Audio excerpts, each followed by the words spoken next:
I'm Elizabeth Noyce, and you're listening to Supergirl Radio.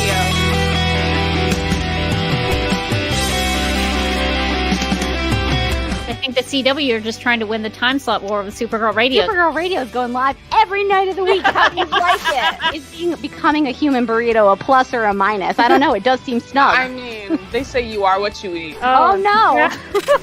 So I do a podcast called Supergirl Radio, and one of our segments is Lena Luthor, Boardroom or Ballroom, because She looks like a boss in this coat.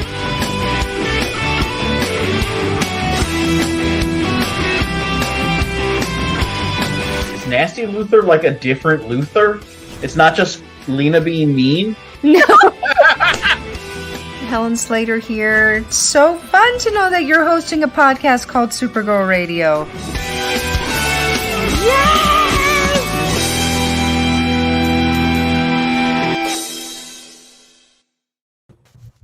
Welcome to Supergirl Radio, your source for all things related to the CW Supergirl TV series and the character of Kara Zor-El. My name is Rebecca Johnson. I'm working Glennon. And for this episode of the podcast, we are live and wired with comic book writer Tom King to ask him some questions about his new series titled Supergirl Woman of Tomorrow. Thanks for being with us, Tom.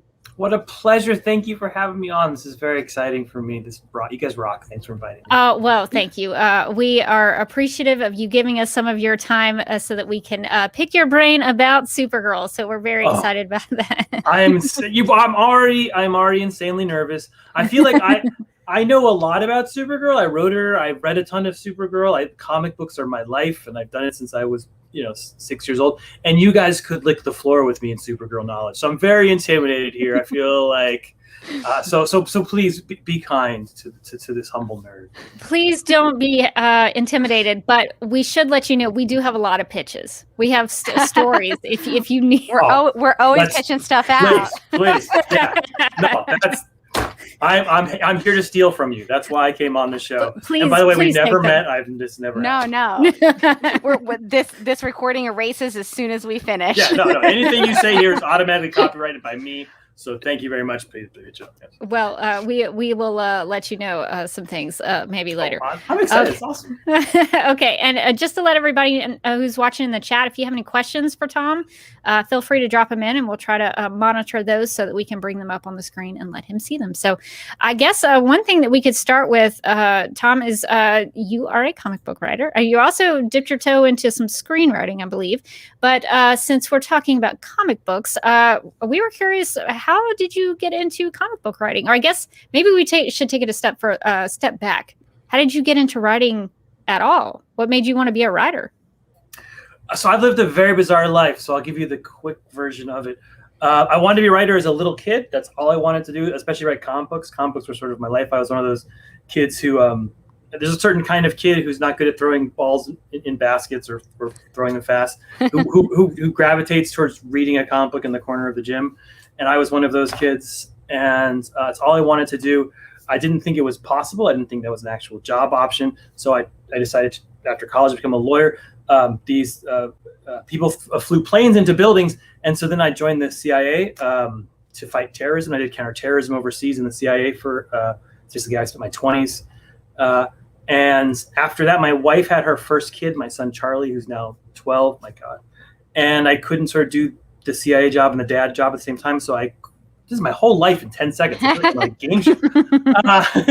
I became a Mr. Mom. I changed my kids' diapers during the day. I had a second child, Claire, changed her diapers. And I wrote a novel at night that got published by Simon & Schuster.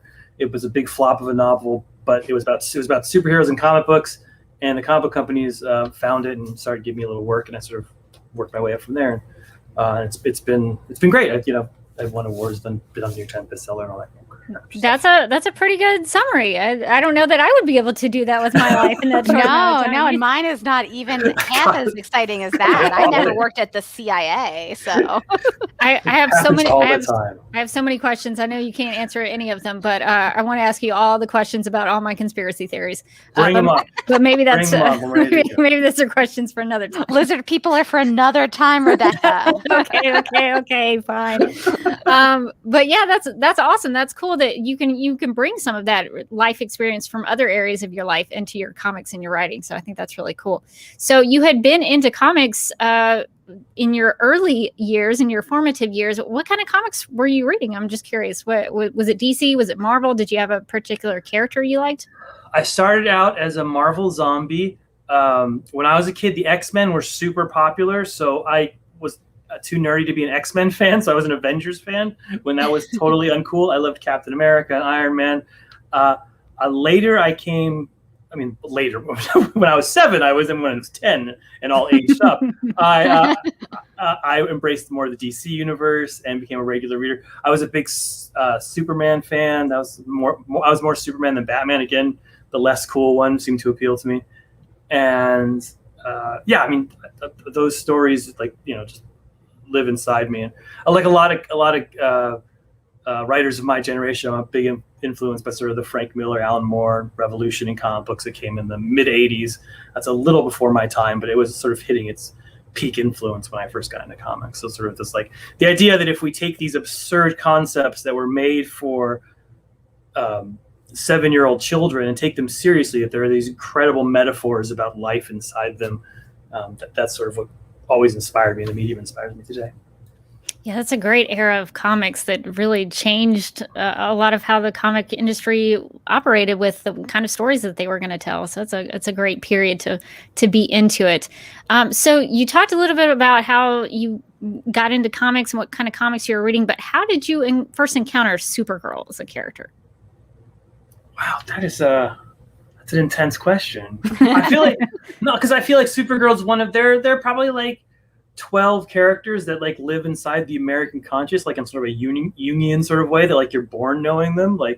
I don't think there was a time that I didn't know what Supergirl or Superman or Batman were. It's not a thing.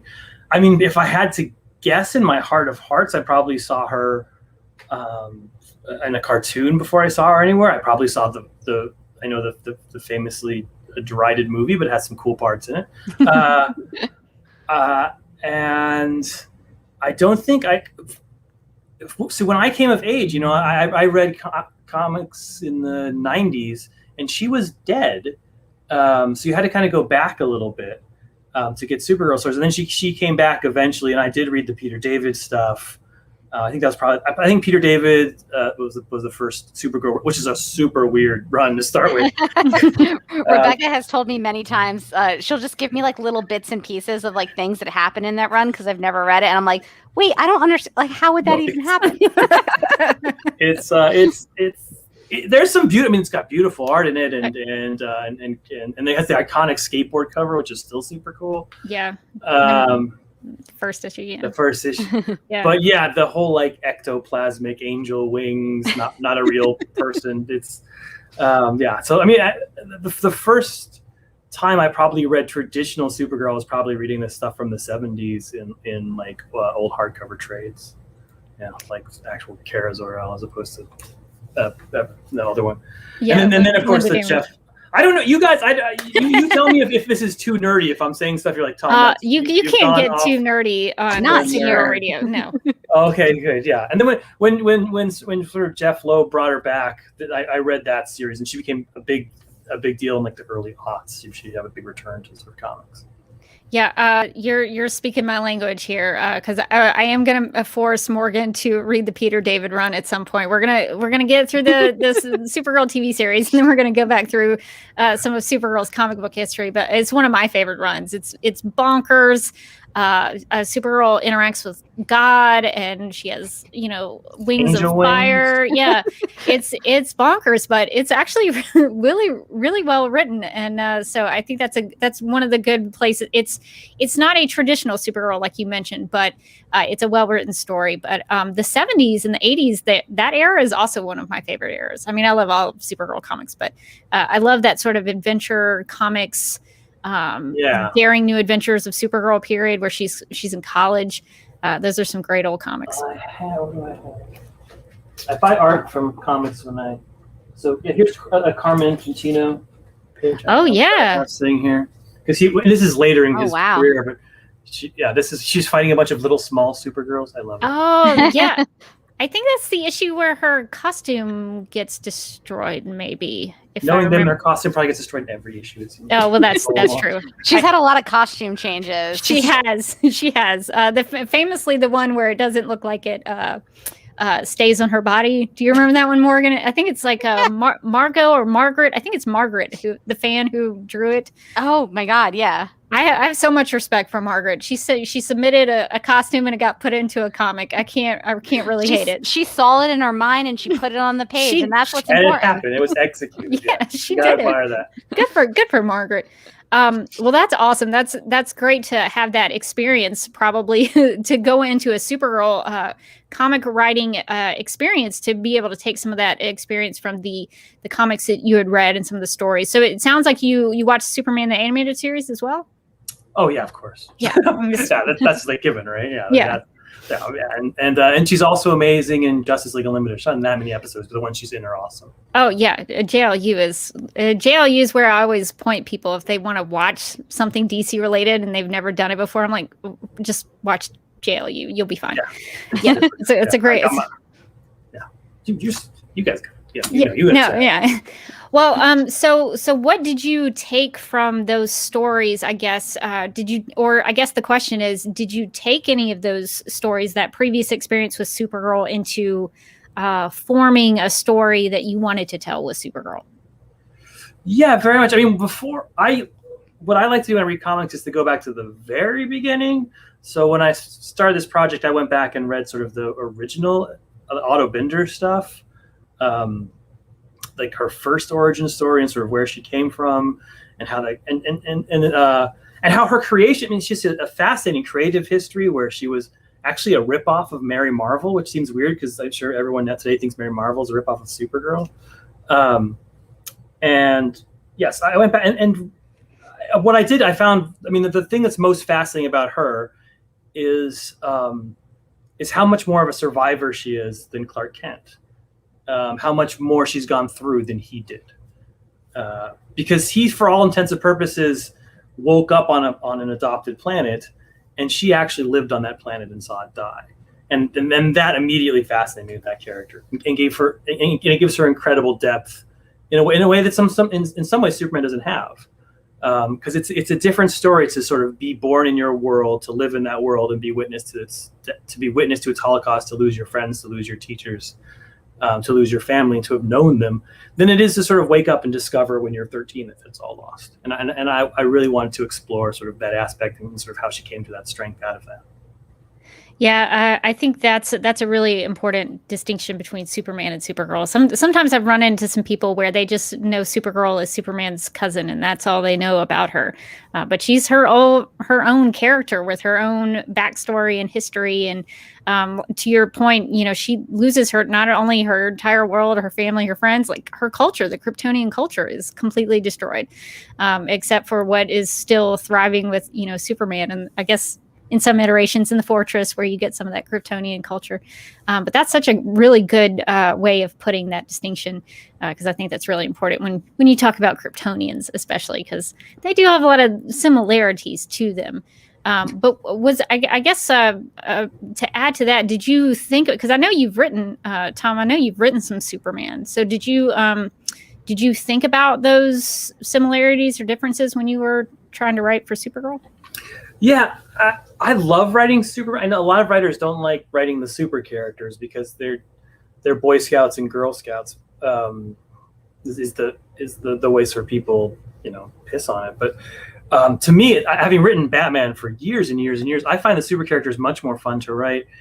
Their world is bigger, and the fact that they are they do the right thing. It can lead to incredibly interesting stories because you watch someone do the right thing and then you see the consequences of that. So you just sort of follow that. But I found in writing it that it wasn't, when you're writing Superman, you're writing such an icon and you want to make him an icon. When you're writing Supergirl, you're writing someone who's sort of believed to be an icon, but isn't quite. Like she's a little more, to me, she's a little harsher. She's a little more cynical. She's lived through a little more things. She'll drop an F-bomb now and then.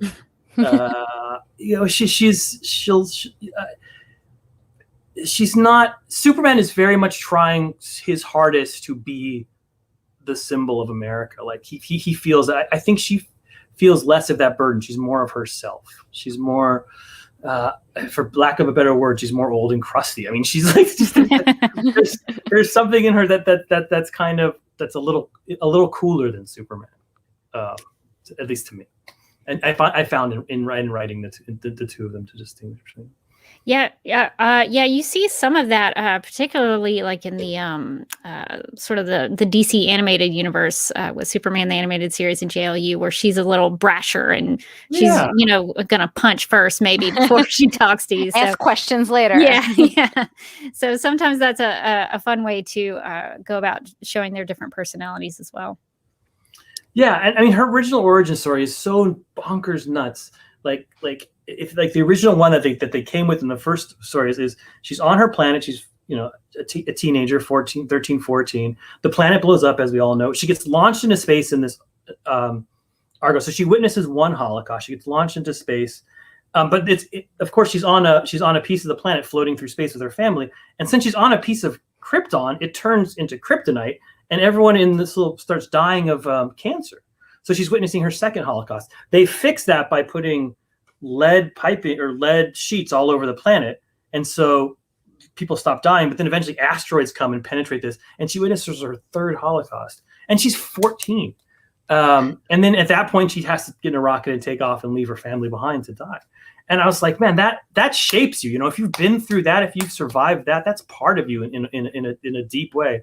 That both makes you hard and makes you vulnerable in sort of, the dichotomy of humanity and all that stuff. So yeah, she's a different. That's a lot different than waking up on a planet with a kindly family finding you and raising you. Yeah, she's been through some stuff. She's been through some stuff. Yeah, she has seen some things. Yeah, it is kind of wild to think about how they use that lead stuff all over the ground of the chunk of what we would later know as Argo, but like it's literally lead being put on the ground, so that is pretty wild. So you've been a comic book writer. How did you approach DC about writing Supergirl, or did they come to you and say, hey, do you have an idea for this character? How did you get approached, or did you go about it trying to see if you could tell a Supergirl story? How did that come to be? I was talking to the editors about sort of the whole Superman line and what they thought, and they said they sort of had a problem at that sort of Supergirl hadn't sold well in a while, and had some of the fantastic writers been working on it, but just hadn't connected with people in a while. I don't know the right way to put it, but like, and the editors were they're getting frustrated because the way they put it was she's become almost too precious. Like people were just like, she's perfect and so there's no fun stories there. And my thing in comics is I kind of tear people down and bring them back up to these poor characters I handle. So I think they came to me and said, what do I think? And I was like, she is precious, but she's badass. Like, that's what we got to find. It's like, that's a badass. Someone's got to write that character. Like, like John Wayne in a Western, like she's cool, like she kicks ass. Excuse me with all the language. And I was like, that would be my pitch. Like, let's do a series which is just, this is why Supergirl's awesome, because she can brawl. She can kick. If the bad guys come, she's throwing down. And they're like, yeah, you should write Supergirl. And I was like, would you let me? And that's sort of where it got. And I was super excited about that. Yeah. So that's awesome. Well, I think the best stories, at least the best comic stories that I read, are ones written by people who have a passion for the character and want to tell a story. So it sounds like you were both of those things. So that's exciting. Were there any? Sorry, go ahead. I was going to jump in. Was there any aspect of like the Supergirl mythology that you were really excited to use or to dive into? I know she's kind of all over the map in terms of like things that she's done. She's been a soap opera star, and she's there's been bottle cities, and she's got super pets and stuff. So it's gone from the wacky to like the more grounded stuff that you were talking about earlier, where if you really think about her backstory, you're like, oh, that's heavy. I think it's a big contrast when you're dealing with Batman characters, and that sort of dark, sort of Gotham world. Like, your job is to kind of deconstruct those characters, to kind of find out what makes them tick, and sort of take them apart and put them back together. And when you're dealing with super characters, like that's not your job. That doesn't like showing them in different lights or alternative universes, or giving them new origins or adding complexity. It doesn't work. Like the best way to do super characters, at least in my opinion, is to sort of strip all that stuff down. Like, it seems like they're just like these barnacles that have on these characters until you've got angel wings and ectoplasm and all, like that. It was that was my approach. Was just like, okay, you're right. Like, she's got the Argo City thing, and her father has 6 different origin stories, and sometimes he's alive and sometimes he's not alive. And often he's evil. Sometimes he's a robot. And she has 3 different secret identities, and then there's the brilliant TV show and all that stuff, which doesn't quite line up with the comics, but people try to mesh them together. I was like, yeah, well, I want to strip all of that away. And except we'll keep the dog because I love the dog, and if we can fit in the horse in, we'll get the horse in, because that's the craziest thing in comics I was ever in. Yeah, you are literally speaking our language, because we love Comet the Super Horse because he's the weirdest character in DC Comics. We're always like pitching different ways we can incorporate him on the television show. We're like, but what if? Hear me out. We have ways to do it.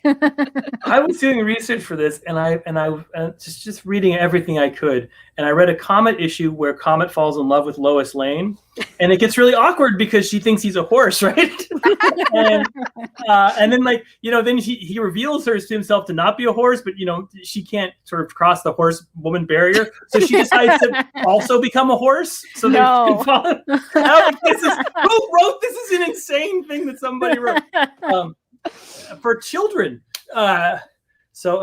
Yes, I just love the absurdity of comics, so I had to throw him in there. But yeah, that's why. Nice. So I put her in space. I gave her a sort of a simple Western kind of mission, and just like, again, strip off the barnacles, go back to who this character is, and show her kicking ass, and just make every issue about why Supergirl is awesome for 8 issues, and then I think that and get.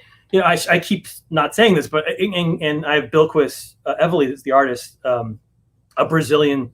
A superstar artist who's one of the best artists in comics, and so that once if I can put those 2 things together, like simple, straightforward, kick-ass plot with beautiful art, it'll work. So how does one do that?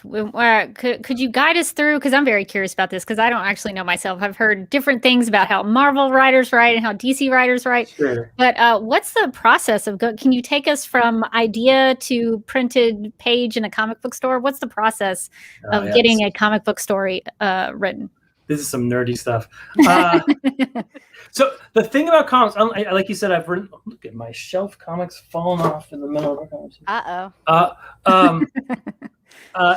Movie scripts, which I wrote. I worked with Ava DuVernay on some stuff. Are all they're kind of set in stone a little bit. Like, they're all in the same format. They're all sort of this. There are rules on how you write them. Comic scripts, there's no format for the script. There's no set way to write a comic script. A comic script is basically a letter you're writing to your artist that your editor will read halfway through. So it goes to the editor and then goes to the artist. And it's like, this is what I want this to look like. So everybody does it differently.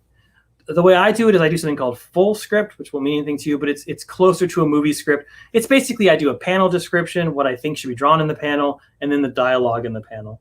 And then I just go through it that way. My descriptions can be very are notoriously very light. So I said Supergirl encounters a space dragon. That's literally like I think one of the panels. And then because I don't have to tell Bilquis how to draw a space dragon, like she has this panel here and this, she'll know she'll do that much better than I could ever draw. So I turn that script. Then Bilquis pencils it, and she does her own inking. So if people aren't familiar with it, there's sort of 2 layers of comics. There's Bilquis's part. So that's ink. So she draws it in pencil first, where she can erase it, and then she draws it in ink where she can't erase it. And then Matias Lopez adds the colors, and then a guy named Clayton Cowles will put my words that were in that original script that she drew from on the page, and then I get to look at it again and see if my words match the art, and then I can adjust the words if they don't match, and then that's how you make a comic. That's awesome. That's very cool. I would love to be able to follow somebody along with it, just be their shadow and just go through the process with you, because that's really fascinating to me. We actually had a comment in the chat from Raphael, who asks what it was like to work with Bilquis and the colorist Mateus, I believe. Yes. How is it like collaborating with them? Have you worked with them before in the past? And I think that's so interesting that you give such little like descriptions on some things, like just, it's a space dragon, like, but what could that look like? And are you ever surprised when it comes back and go, oh gosh? I am always surprised. I mean, how is it? I've never met Bilquis. I've never talked to her. We obviously exchange emails. I mean, this entire thing was done during our horrible pandemic. And she's in Brazil and I'm in the US. So we're like in the worst places for the pandemic. But she has been a joy to work with. I can't speak highly enough of I mean, she just, every page she adds depth and emotion and storytelling. And I mean, it's just, the pages are brilliant. I in no way had any impact in bringing her on this book. I was like, I want to write a Supergirl book. They're like, would you do it with Bilquis? I was like, oh my, I felt I had won the trophy of the year. It was like, man, I was like, yes, that's the trophy of the year. I haven't won the lottery, you freaking writer. No, he won the trophy of the year. That's a real award. We'll give that out now. That's my favorite award of the year. Yeah, who doesn't want? How dare you? Number one. It's an utter joy. And then Matias, who I also never worked with, is killing it on colors. I mean, the funny thing is, I'm writing. It's a Western in space. It's very much a space opera. But Bilquis, when we started out, sent sort of like an image board of like, this is kind of what I want to draw, because she knew it would take place in space, and she sent me very heavily influenced by like the Mobius school, the 70s Europeans who were sort of very much pulling back the camera and doing this sort of taking Wally Wood, which is somewhere behind me. This sort of Wally Wood-esque, and then building upon that into almost like this existential stuff. And he sent me a bunch of this stuff, and I was like, that's exactly what it needs to be. So I was like, I'm going to write this space western, and you're going to put that on top of it, and it'll elevate everything. And so the whole time I just tried to, I don't know, give her something beautiful to draw, because I knew she'd draw it perfectly. Yeah, the pages we've seen so far are beautiful.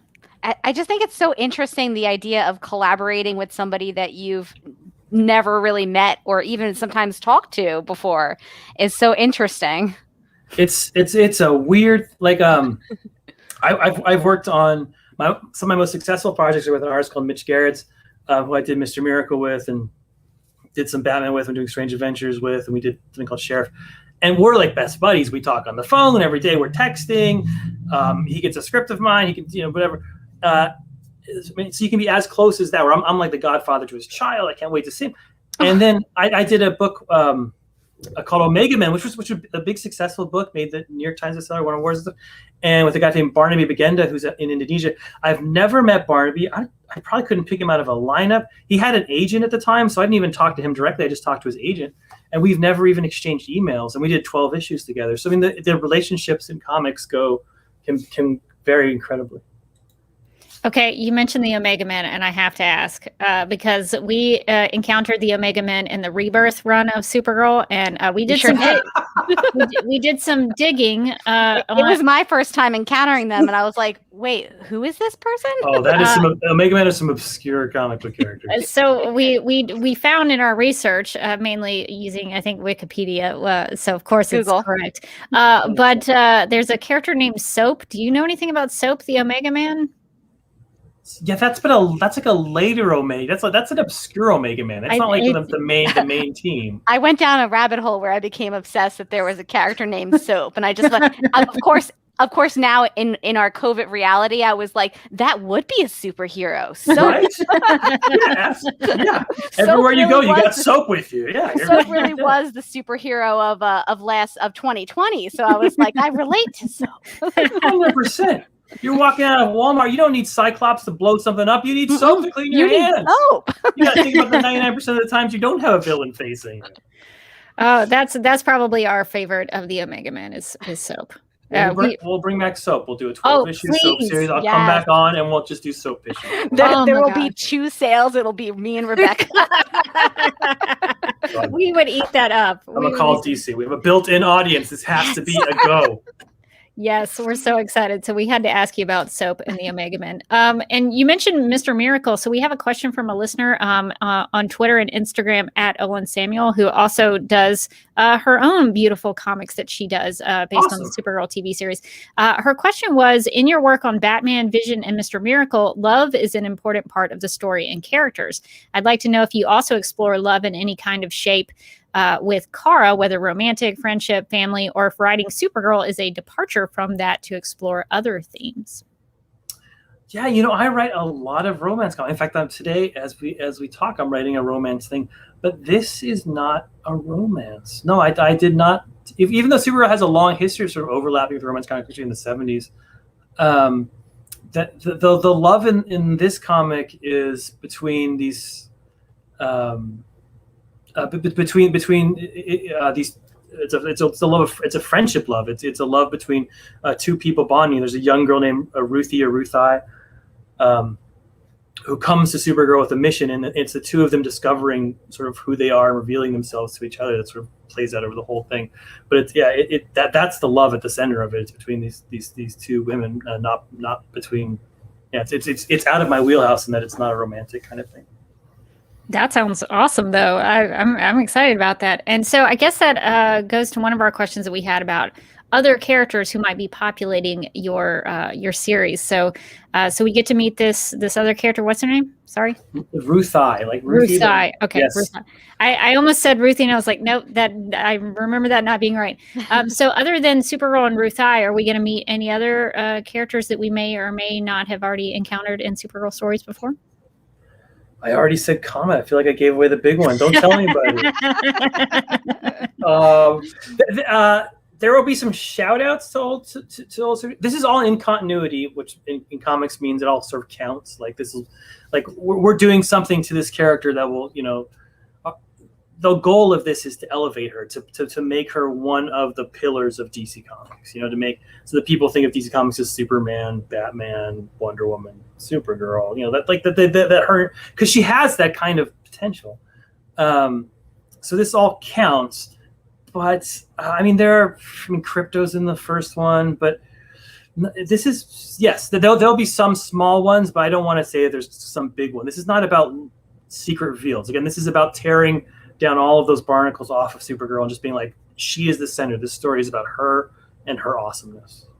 That is honestly, we're really excited about that. That is music to our ears because we've been complaining for a long time. I guess maybe not complaining. That's often our biggest criticism of Supergirl in any different kind of medium, I think, is that it tends to start focused on her and then kind of veer off and like lose interest. And we love Supergirl focused stories. Yeah, that was the goal of the whole thing. I mean, she was so much fun to write. I wanted to put her on every page. That's how I I feel like I said that's the goal of the book. It's a Supergirl book and it's about her. That's awesome. It starts with her 21st birthday and then we go from there. Yeah. Very cool. So you mentioned it was a space western. Was there anything that you were particularly inspired by, or anything that you watched as far as westerns or space stuff, or there are space westerns, so space westerns to get ready to write it. If people who are fans of the book of True Grit, either the book or the movie, you will see some influences of that.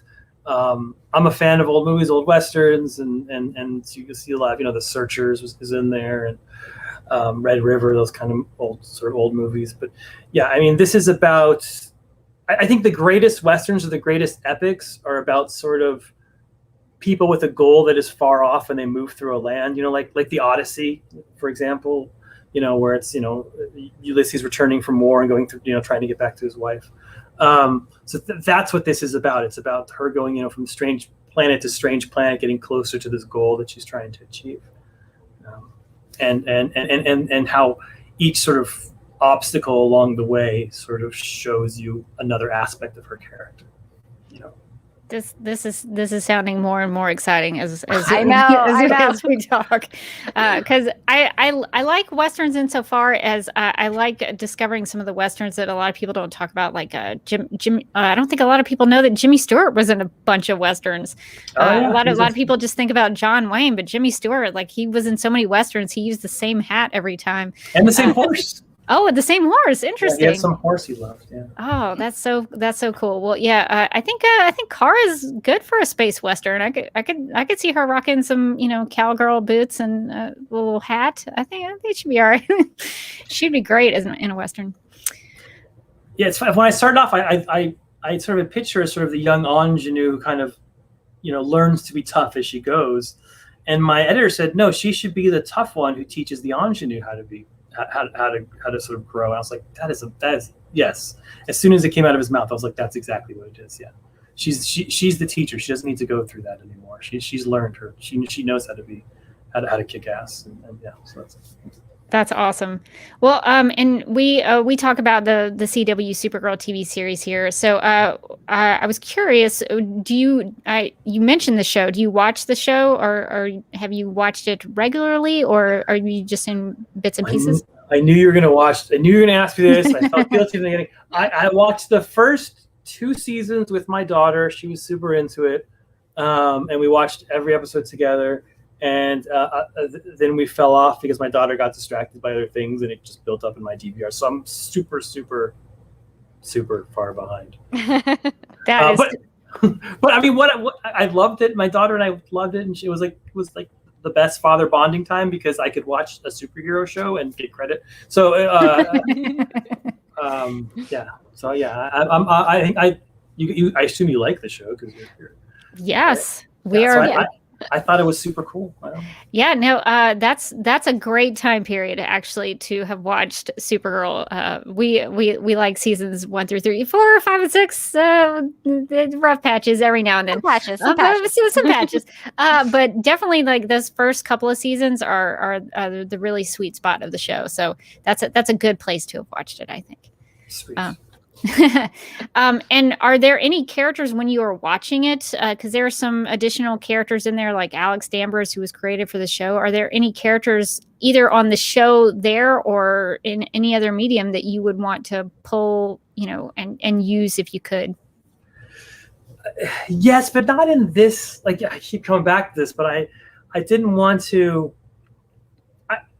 To be perfectly honest with you, when sometimes things are done well in TV shows and then they are put into comics and they're not done well, and it kind of creates kind of a dissonance where people are reading this and being like, why does this work in the TV show but on the comics? And it works because like Calista Flockhart can play Cat in a certain way that doesn't work in the comic. Like that character can't be cool in the comic as it is in the TV show. So I hesitate to do that because I feel like it creates. It's almost like I feel like you're hitting an off note. You're giving the audience something they think they want, but I wouldn't have the rights to like do the actual so it couldn't actually look like the real person, and so it would look like a kind of different version of them, and the continuity wouldn't add up. So it would be all strained. It would be kind of forcing something that doesn't work, and I think it's better these things stand on their own. That makes sense. Oh, sorry. I pushed the wrong button. Yeah, no, that makes total sense because there are some things like I don't even know if Alex Danvers can be in main continuity. She showed up in Adventures of Supergirl by Sterling Gates, but I don't know how all that works. But I think that's great because you're telling your own story. You're telling the story you want to tell. So I think that's the best way to approach it. And we're talking about some characters that were in your story, and you mentioned Crypto. So can we talk about Crypto and dogs for a little bit? Is that okay? My dog is sitting next to me right now. She's currently licking her own tuchus, which is not the most way I want to put her on camera. Rox, you want to come and say hi? No, she wants to sit on the ground. Well, she's not impressed with this whole setup. She's not feeling it. It's a good thing Morgan's cats are not appearing. That could cause some trouble. She's just rolling on her belly. I'm just kidding. Well, but there's a picture of her. Yeah, I was curious because you post the most adorable pictures every day, and so I was curious who. Oh, there she is. Who is your dog? Tell us about your dog. That's my dog, Roxy. She is somewhere between 6 and 8 years old. She's an adopted rescue. We rescued her when we thought she was 3, but then they told her she was 1. So she was just like getting out of puppy phase. And please forgive her. She's a little overweight after the pandemic. Aren't we all? Aren't we all? So she's on a little bit of a diet now. And so she's the best dog in the world. She's safe. I famously have talked about this a lot. I went through some mental health, like panic attack issues, and I got her at that time, and she saved me. I can't recommend it enough if you're dealing with PTSD and that kind of stuff. She's just, she's my constant companion, and she's just a ball of love. She's a terrible dog. I don't deny that. She's horrible as a dog. She begs at the table, probably because I feed her from the table like I'm not supposed to, but she's a beggar. She hates all other dogs because she was raised as a rescue and had to sort of fight for her food. So you take her outside and she's trying to start fights everywhere she goes. And, she's the best dog anyone's ever had. No offense to anyone else's dog. No, none taken.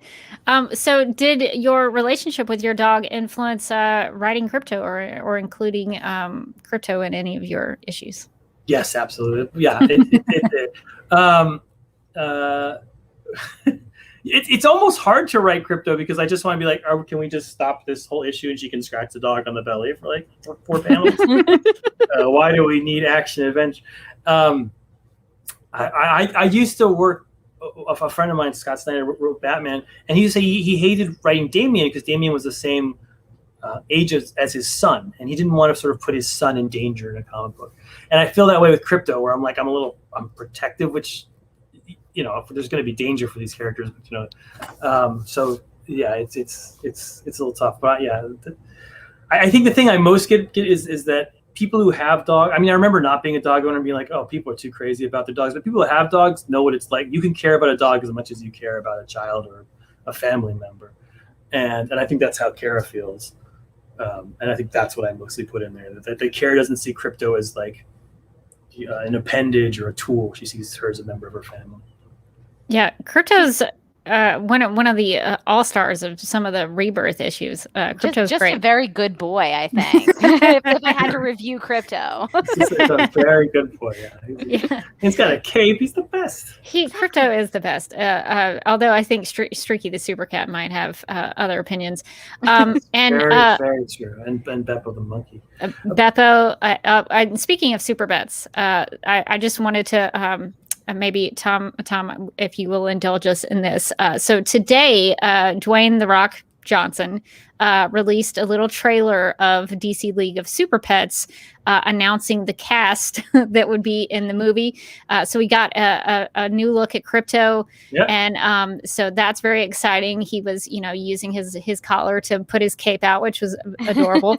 And we got an announcement about the cast list. So I was curious if we could take a few moments and see if we could guess who these characters are playing, because or these actors, I guess, who the actors are playing in terms of the characters in the League of Super Pets. So I thought we could maybe take a few minutes just to kind of take a stab at it. And we know that Dwayne Johnson is playing Crypto and Kevin Hart is playing Ace, but the other ones we don't have an announcement for. So, Morgan, do you have a guess as to who, if you would cast characters based on the actors' names that we got today?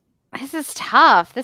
Maybe I want to say maybe Kate McKinnon could be Streaky, but I don't know. It's a tough one.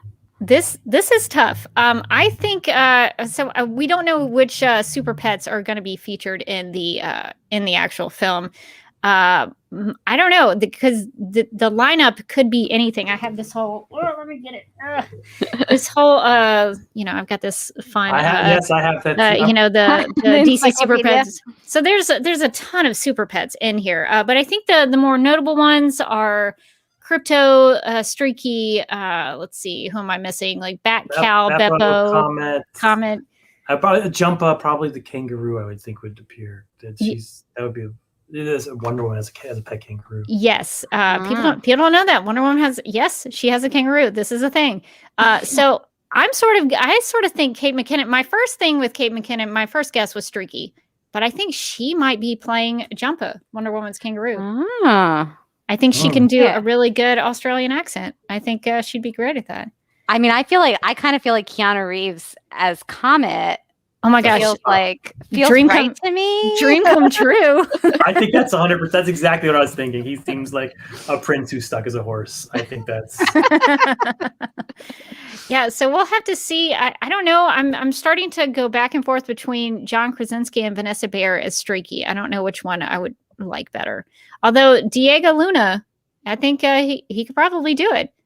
Because Streaky is very important to me personally. So I really want, a good voice for Streaky. And I think all of those actors are great. So whoever they're playing, I'm sure they'll be great as those characters. I'm just excited there's a Super Pets movie. That's very exciting. Is Streaky boy or girl? I feel like I should know this. I always forget. It's done both ways. So like on Crypto the Super Dog, I hate to say that phrase because the theme song will get stuck in my head and it will never leave. But there's an animated series about Crypto the Super Dog, and Streaky is a male, kind of a sarcastic male there. And a lot of runs, Streaky is a male cat, but there was a Super Sons issue. If I can't remember which one it was. It was like an annual Super Sons annual #1 or something that was had an entire issue that was just super pets, and they didn't speak. They just kind of you could see their emotions. And I think Streaky was a female in that one. So Streaky has been both a male and a female cat. So I asked the right person. That's an awesome. Sort of open casting for Streaky. Yes, Streaky could go either way on that. I'm a little disappointed. It's not the Dieselverse that we were hoping. So we're probably not going to get Liam Neeson as Streaky. I was so close. I was pitching like a really gritty Super Pets version where like it was like Liam Neeson and like Vin Diesel was Comet or something. I think Jason Statham was in it. Yeah, we had Michelle Rodriguez as somebody. So we probably won't get the Vin Diesel. They decided to go in a different direction. That's fine. Well, I can see from the picture they've already changed Crypto as the dog because Crypto has hound dog ears that fall flat, famously, and they've used ears that go up and around like you would see on a boxer or on like a shepherd. So they've already changed, taken the hound dog out of poor Crypto. I'm sure he's still got his super smell senses and things like that. So that's very exciting. So we'll have to wait to see who is playing who, and we'll have to wait for the rest of the lineup of the Super Pets. Hopefully we get some good ones in there. All the Super Pets are great, but I'm curious who they will use. So that's very cool. Well, I guess we'll take a few questions in the chat if anybody has them. Before we wrap up here with Tom, let's see if we have any questions in the chat we didn't get to. I guess Mind the Gap has a good question. Will this Supergirl Woman of Tomorrow series, will this be tying into others? I know we recently had the Kara Zor-El Superwoman 2-issue series. Will it have any connection to that, or is this kind of a standalone story that you're telling? I don't want to talk about I feel like I'll give away too much if I talk about the future Superwoman. But it's standalone, but it's in continuity in that what happens at the end of the book and where she's at the end of the book is what launches her back into the DC universe. Okay. If you want to think of that. All right, that's good to know. There'll be no crossovers that sort of affect it. It'll be all one story that when you get to the end, you can give to anyone and say, here's a trade of why is Supergirl awesome? Here's a trade. That's the whole point. You don't have to be like, wait, what's going on page 10 when there's a crisis crossover? No. That's kind of my favorite is the self-contained stuff. I always complain to Rebecca, like, I don't want to have to cross-reference to some other thing. I just want to read through. We famously recently just read through some Supergirl comics and missed an issue, I guess, that had happened in a Superman issue, and we didn't catch it. And so we missed an entire piece of context that we had no idea what was going on. So sometimes that trips us up a little bit, but that's user error. Totally. That's reader error. You don't have to know anything about the rest of the universe. You can jump right in on Supergirl #1. She starts off on a red planet. She doesn't have any of her powers. She's got a sword. It's awesome. It'll be cool. That's already awesome. So we have a question here that says, what's the thought process that goes into making an opening page in a comic? So how do you go about thinking about how to open something up? Because obviously the beginning is sometimes the hardest thing to write or conceptualize. I always think that's the first issue is the easiest thing to write in comics, because by the time you write the pitch, and then the pitch has to get approved, and then you're thinking about it, and then the artist, and by the time you actually you've had 4 months where this comic has lived in your head, and you just sit down and it just like flies out of you. It's much harder to write a second issue. You're like, now where do I go? Because you've just been perfecting. For an opening issue, that's where I very much go to movies, where I think of like, your favorite opening shot of the movie. It's like that opening shot has to sort of represent something, and it sets the tone, and it also has to calm the audience. Like an audience, you can do lots of things with that opening shot. Like Saga, famously, Brian K. Vaughan always puts a shocking image in his opening shot. It's always a splash page of a shocking image. So if you open the book, you're like, oh my God, I can't believe this just happened. Yeah, that gets me every time in Saga. Yeah. And I like to calm the audience a little bit, like just kind of almost like a cold opening from Friends or something, where you're just like, you start off, oh, okay, they're sitting in the coffee shop, and then the joke comes, and then the credits roll. Just like I start calm and then explode on them. That's the way I like to do it. Anthony has a question, which I think is a pretty good one. So do you feel differently about the character after writing this book? So did you change your opinion of Supergirl after did you have one view of Supergirl before you went into it, and then have another view of Supergirl after you finished writing her story? That's such an interesting question. She was, I said this at the beginning because some of the stuff is organic, so I'm looking back, but she was a much tougher character than I thought she'd be. Like I said, I thought of her, sort of having this, being a little more vulnerable. When I started writing her, I realized that she'd been through so much, and she'd come out the other side. That this was, you're writing someone who's more like a John Wayne. She's like Raiders of the Lost Ark. You're not starting off with the first Indiana Jones story where he's just a kid on the train getting caught with the idol for the first time. Like he's, when you start Raiders of the Lost Ark, like this is a guy who's been on 17,000 of these missions. He's already faced all of these obstacles, and he's doing it again, and it makes him hard and crusty and a little cynical. Like I didn't know there was that much about her, and I thought that was so cool. There's a point in the second issue where she gets attacked by someone who is mad at Superman. Superman messed up his family, threw his brother in jail, and he sees Supergirl randomly on a planet. Like, okay, well, I have to kill you to avenge myself. And she, of course, kicks the guy's ass. Spoilers, And the narrator of the story, Ruthie's the narrator. She's like, this happened constantly throughout our whole journey. I'm just going to skip this because she had to live with this every single day. So you just add this narrative, and wherever we went, there was always someone who was trying to kill her for something her cousin did, because they always saw her as sort of the soft underbelly. And she goes, and there's nothing about her that's soft. That's good. Yeah. So that's the kind that's her every day is encountering this stuff. That's very, very cool. So I guess as we wrap up our questions here, What do you hope? I know this is a big question, so sorry if it's too big, but what do you hope that if you could look into, 10 years from now, like, what do you hope that your legacy and your take on the character will do for the character of Supergirl? What kind of legacy do you hope you'll leave with the character? When I first, I'm famous for writing 12-issue series, that's what Mr. Miracle was. And when Supergirl started, I was like, oh, so we'll do 12 issues. And they said, no, nobody actually buys Supergirl. We can only do 8 because the sales always drop off. And so I really want my legacy to be for the next person who gets this, for them to be like, I want to write, of course, we need a Supergirl book on the stands. We always need a Supergirl book on the stands. She's a character from DC who talks to generations of women and men. And just as we always have a Batman book, we always should have a Supergirl book. That's the hope.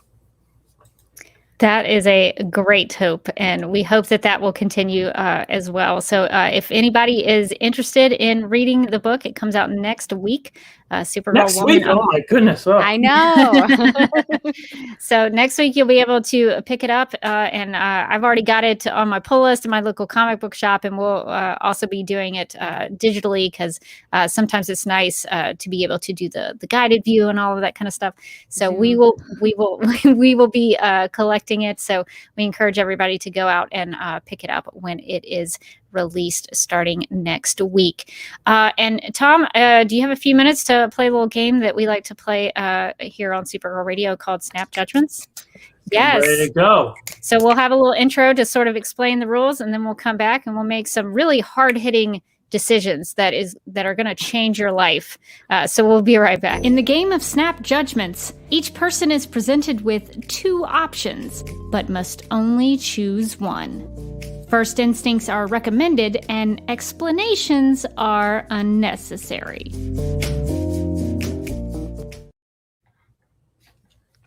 I'm already scared. Okay. So, for our first, of course, this is the moment that my cat wants to come visit. He likes to come at least once per live airing of this show just to make his presence known. It's always Beaker. It's always his audience is standing by. I'm a star. I need to be on camera. Exactly. He's like, how dare you try to take this from me? He always then stops directly in front of the camera, usually with his butt. And then I just have to do this every time. Every time. He's like a third host of Supergirl Radio. I watched him as he walked up while you played that segment. I was like, don't you do it. Don't you do it. His tail's in the air. He's like, I'm coming. But so for our first Snap Judgment, which would you prefer, typing on a keyboard or typing on a typewriter? Michael, who goes first? Oh yeah, you go first, and then we'll kind of go around the room, but you get first choice. Keyboard, yes. Oh yeah, I'm definitely doing keyboard. Oh, 100% keyboard. I have like an old typewriter, like for like decoration. It's an affectation. I'm not using that thing. It's hard to push down the keys sometimes. No, I don't want to push down the keys. I'm old enough that when I was like I'm so old. When I was like in elementary school, we had typewriters, and it was horrible. There was a terrible era in our history. We should forget it. and you can't undo. You gotta. It's gotta have that. What was it? The stuff in it, like the whiteout stuff, right? Yes. Yeah, you're like, oops. And it's not the same. They tried to make it so that it looked like you. It's not the same. You always know. You're like, somebody doesn't know how to spell, huh? I don't need people to know how often I misspell words. So.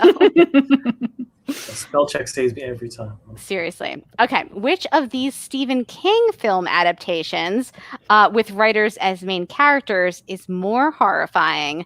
The Shining or Misery? Misery. Oh my goodness. Yeah. The Shining, whatever. Wander in the snow. No problem. Misery? You some crazy person breaking your legs with books? No. Run. Yeah, I recently watched Misery and it was intense. I'd only seen clips before, but watching the whole thing, and I think she's probably, I don't know if this is the way writers feel, but I would imagine as writers, like that's your nightmare for like some intense fan to like basically kidnap you and strap you to a bed and break both of your feet to force you to write a story. That seems like a writer's nightmare. That's at least in The Shining, he's on vacation on a little bit. He has time. He can go to the bar. He can take his he can go get some meat. But in Misery, he has to do his job at the end of it. He's being forced to work. Oh, no. Where's the procrastination time in that one? I don't know. And she even, I think she forces him to burn his book. He wrote a book, and then she forces him to burn it. It's awful. Oh, she was so mean to him. That sounds like I've actually never seen Misery.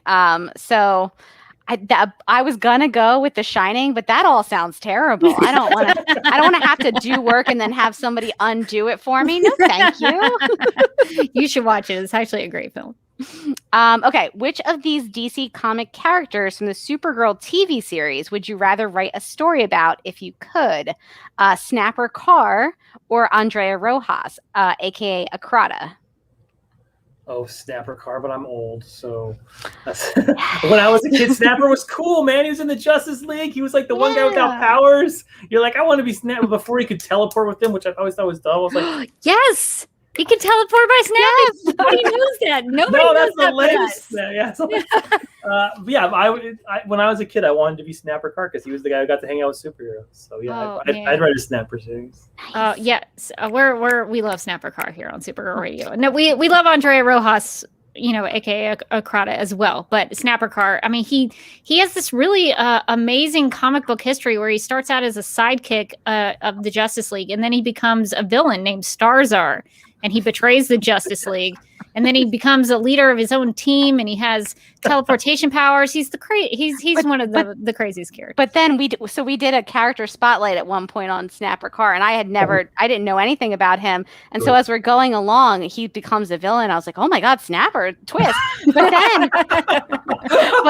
then he loses his hands, and then I screamed, and then he gets robot hands. And so I was like, well, that's it. I love this character. Anytime you get robot hands in the mix, I'm right there with you. I'm sure there are Andrea Rojas stories to tell, but if you ever want a Snapper Carr pitch, we might be able to help you out with that one. We've got you. We're in. We just made something here. We made ours. Yeah. Okay, so the last question: Crypto or Streaky? Oh, I was raised with cats. I love them in my heart. I'm also intensely allergic to them.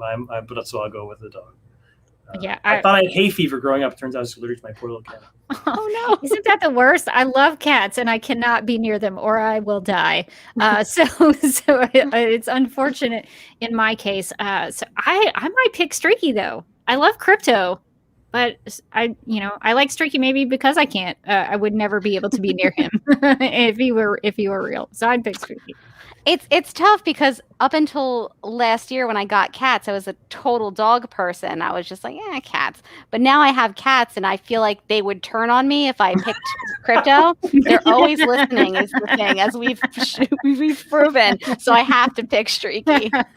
Just so you will not. Guys, I picked the cat. Just so you will not Smart. Yeah, you don't want to have a misery moment with your cats. No, they would do it. They would do it for sure. All right. Well, we will wrap up Snap Judgments. I'm glad we made all these really difficult decisions, but we made them and we got through it. So we'll wrap up Snap Judgments and then get out of here. No judgments on your Snap Judgments. All right. Well, that's going to do it for this episode of Supergirl Radio and for our chat with Tom King. Tom, thanks so much for giving some of your time with us tonight and talking about Supergirl. We're very excited about your series. We can't wait to read it. So tell the listeners how they can keep in touch with you and how they can order the book. You can get the book at your local comic book store, or you can download it on your Kindle from Amazon or Comixology if you're on an iPad. And eventually it'll be out in a trade, like a book you can buy in a bookstore in 8 months or something like that. So any of those ways. And if you want to follow me, I'm Tom King TK. My name, my initials on Twitter. Yes, I have that somewhere here so that people need to see it. Also, his information, his links to everything. Tom King is in the video description in case you want to go check him out on Twitter and check out the book on DC Comics' website. So we're very excited. We hope the book does well. We will definitely be buying it up, and we encourage all of our listeners to do it and support Supergirl Comics so that we can have more Supergirl comics in the future. So thank you, Tom, for all the time. We have a lot of podcasting to do. So really it's just content for the podcast is what it is. so we need things to talk about, but we also love the character of Supergirl. So we're excited to read more Supergirl stories. All right. Well, thank you, Tom, for being with us again. And we're going to do some DC TV plugs and some Supergirl Radio plugs. And then we will wrap up this live stream. If you would like to contact Supergirl Radio, you can post a comment on our website at supergirlradio.com. You can email us at supergirlradio@gmail.com. If you'd like to leave us a voicemail, you can call us at 678-718-7252. You can like us on Facebook and follow us on Twitter and Instagram, all at Supergirl Radio. You can listen to us on Apple Podcasts, Stitcher, iHeartRadio, Google Podcasts, Radio Public, Podchaser, and Spotify, where we also have a Spotify playlist that includes music featured on and inspired by the CW's Supergirl TV series. We are listed on DC's fan page, which you can find at dccomics.com/DC-fans. If you like what we do, we encourage you to give us a rating and write us a review on Apple Podcasts. If you enjoy our Supergirl Radio live streams, make sure to subscribe to the DC TV Podcast YouTube channel and hit that notification bell to get notified when we go live and wired. DC TV Podcast also has a TeePublic store, so if you're in need of new DC TV related t-shirts, tank tops, sweatshirts, onesies, mugs, notebooks, pillows, or stickers, go to supergirlradio.com and click on the TeePublic store link at the top of the page. Supergirl Radio is part of the DC TV Podcast Network, so if you also like The Flash, Legends of Tomorrow, Black Lightning, Titans, Doom Patrol, Batwoman, Stargirl, Superman and Lois, and the upcoming Green Lantern, Justice League Dark, and Strange Adventure shows, and DC TV After Dark, you can subscribe to the DC TV Podcast Mega Feed on Apple Podcasts. Follow at DC TV Podcast on Twitter, and like DC TV Podcasts on Facebook, or else. This has been a message from Hope, inhabiting the Flash vessel, also known as New Rachel. I like that she threatens us. She's like, she does. She's subscribe. A little light threatening. Just right on par with Hope the AI. That's definitely something she would do. We actually had a Hope mention in our last Legends of Tomorrow podcast recording. One of our listeners wrote in and mentioned that Gideon was getting, which is the AI in yes. Legends, was getting a little homicidal, and like what would happen if Gideon and Hope teamed up. And then I think Hope took over her computer and like the email like cut out, and it was like, it's Hope's turn now. So so listen, you want to be talking positively about Hope is the point. No good is going to come out of that. That's so funny. Well, we talked a little bit about Crypto the Superdog and Supergirl's relationship with Crypto. So since we just heard about the DC TV podcasts and TeePublic store and how you can get some cool merch, we have a little design there with Crypto and Supergirl and his super friends. The Crypto Crew. The Crypto Crew, designed by the awesome Sarah Luber, aka Comicer Girl. So we've got that in the DC TV podcast TeePublic store, so you can get designs of that. Not just t-shirts, you can get maybe a mug if you want a mug, or any other kind of design that's in there. You can get all kinds of things with that design. So definitely check out the TeePublic store. The link is in the video description. So if you want to go shop there, I've got to get a couple things for myself. So I'll be heading there this month as well. So we also, I think, need to thank our Legion of Super sponsors and our Patreon supporters for supporting the Supergirl Radio Patreon. So thank you to Michael, Sam, Anne Marie, Agrout, Yvonne, Quinn, Jessica, Nicola, Leslie, Abby, Irmgard, Miriam, Cherie, Cherie, Donna, Nicole, Lizeth, Deb, Susan, EH, Naomi, and V. Brewster. Thank you for supporting the podcast. I might need to make that font a little bigger. I might need to go get my eyes checked so that I can read that list. But thank you all for supporting us. If you would like to become a Supergirl Radio Patreon supporter, you can do so at patreon.com/Supergirl Radio, and we have different monthly levels, and it gives you just a little extra Supergirl Radio. You're going to get your regular Supergirl Radio, hopefully once a week, and you'll get that for free, and it'll be quality stuff. But if you just want some extra stuff, if you just want some extra behind the scenes, or Jones in for a little extra Supergirl Radio. Yeah, you never know what we're going to be talking about, and so we also I think this month we might need to do another film review. Oh, yeah. So we might need to be doing that the for quarter is coming to a close. Yes, Q2 is closing down, and so it's time for us to. It's like the earnings report only. We're watching DC stuff. So we'll have to figure out what we're going to watch this month. But we had a lot of fun with Batman Mask of the Phantasm last time. So who knows what's going to go there. So if you want a little just extra Supergirl Radio, make sure to become one of our Supergirl Radio Patreon supporters. All right, let me get down into my doc here. What else do we need to talk about?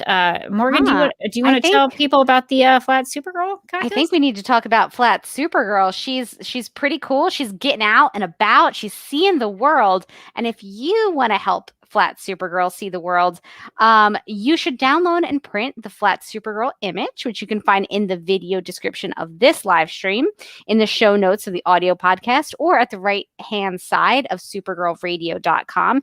Cut out Supergirl, and then you attach her with some tape or some glue to a popsicle stick, a pen, a pencil, really whatever you want, and then take a creative picture with Flat Supergirl. It can be a selfie, doesn't have to be. You can take her on the road with you, road trip with Flat Supergirl. You can take her on a vacation, or anywhere that you want to go, anywhere that you're going, Flat Supergirl can go there too. Yes, and then just snap a quick pic, and then once you have those pictures, post as many as you like to Twitter, Instagram, or Facebook, and tag at Supergirl Radio and use the hashtag Supergirl Adventures.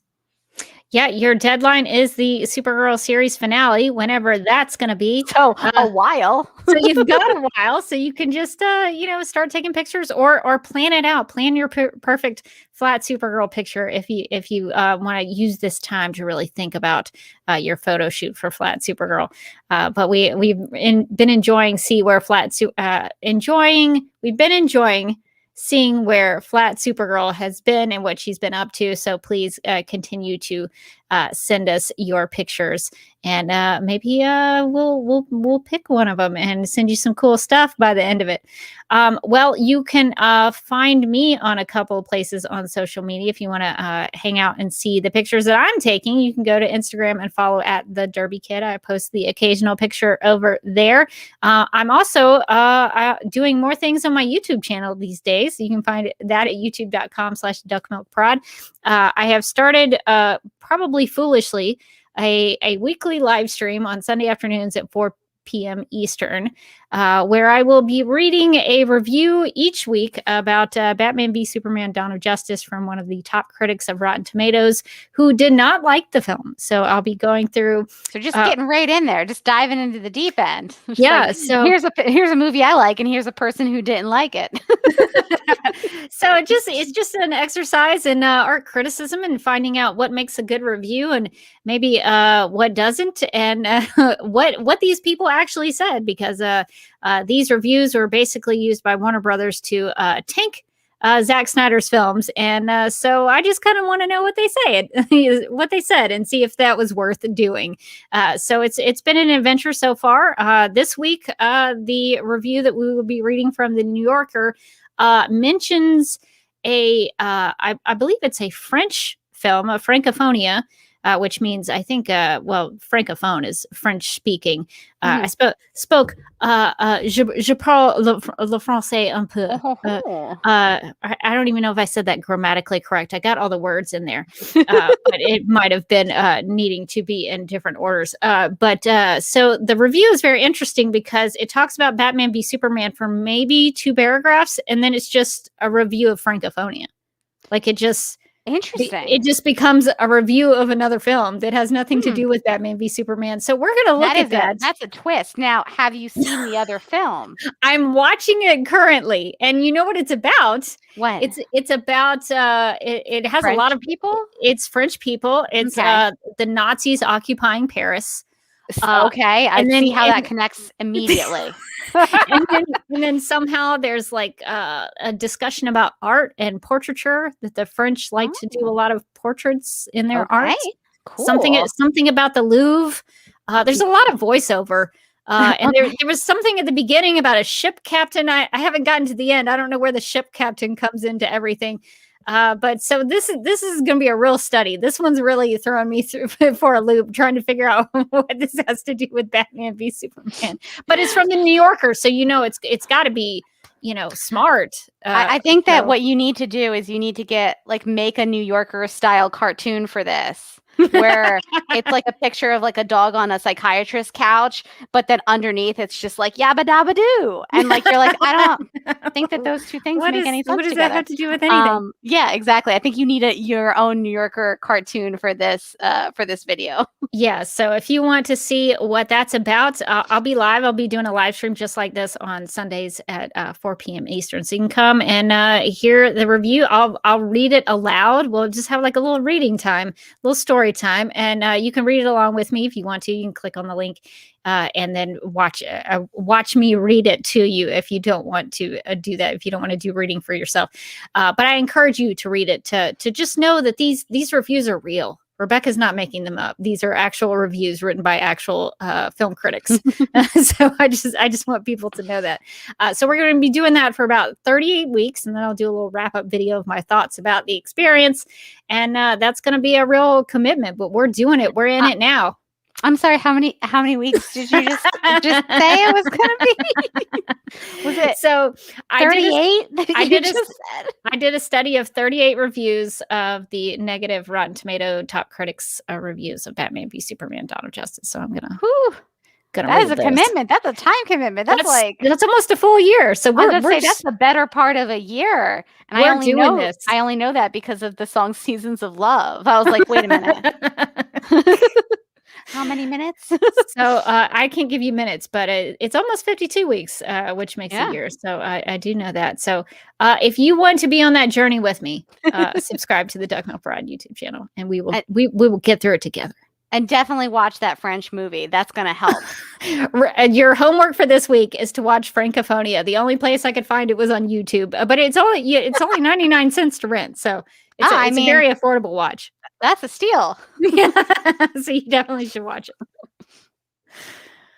it. So Morgan, what are you up to this week? Oh, sure. You can find me on Twitter and Instagram at Mojotastic. And you can also find me as a host on the Legends of Tomorrow podcast. We just had a pretty crazy episode this week that involved animation, talking binder, a wheel of cheese that becomes steel. So I think this is definitely one of the ones that you might want to jump in on and hear our thoughts on.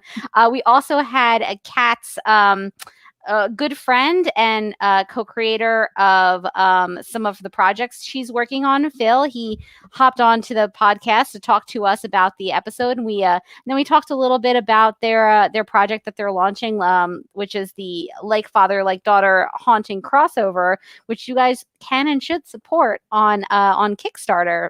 They're very close to their goal, but who doesn't want some cool comic stuff? Well, will you send me that link so I can include it in the show notes? Oh, yes, I will.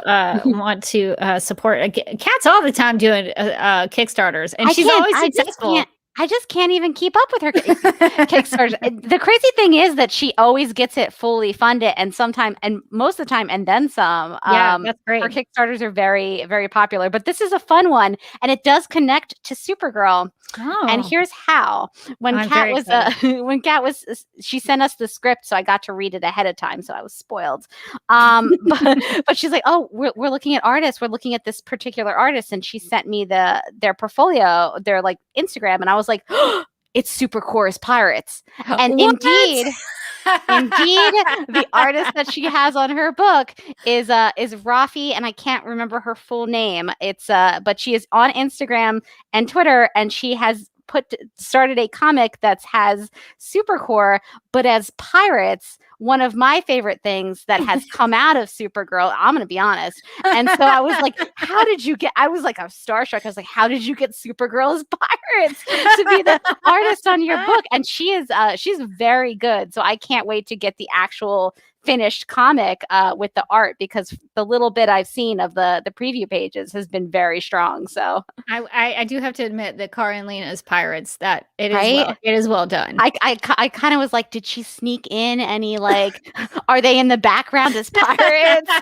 It is a Halloween themed issue, so they could totally be back there swashbuckling. That is so funny. I guess we like Supergirl stories where a Supergirl is put in different situations. Pirates on the high seas, space westerns. We're into it. We're into it. As long as it's focused on Supergirl, we're there. I will take that journey with you as long as it's a story about Supergirl. That's really all I need personally. Okay, so I guess that's gonna do it for this episode of Supergirl Radio. But until next time, I am Supergirl. You are super in a lot of ways, Rebecca. You really are Supergirl Radio. I was doing too many things at once. I was trying to talk and find the clip for the outro, and then I just goofed up all of my words. Let's start that again. Take two. That's going to do it for this episode of Supergirl Radio and our chat with Tom King. But until next time, I'm still Rebecca Johnson. And I'm still Morgan Glennon. And we hope everybody will go out and support Tom King's book and check it out. Supergirl, Woman of Tomorrow. Out next week. Buy it next week. Check it out. Support it so we can get some more Supergirl comics.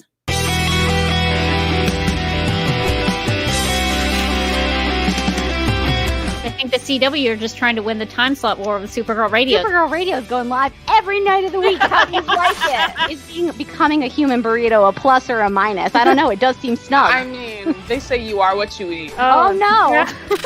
So I do a podcast called Supergirl Radio, and one of our segments is Lena Luthor, Boardroom or Ballroom. Because she looks like a boss in this coat.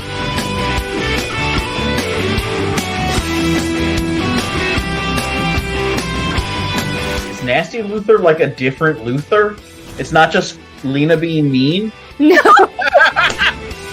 Helen Slater here. It's so fun to know that you're hosting a podcast called Supergirl Radio.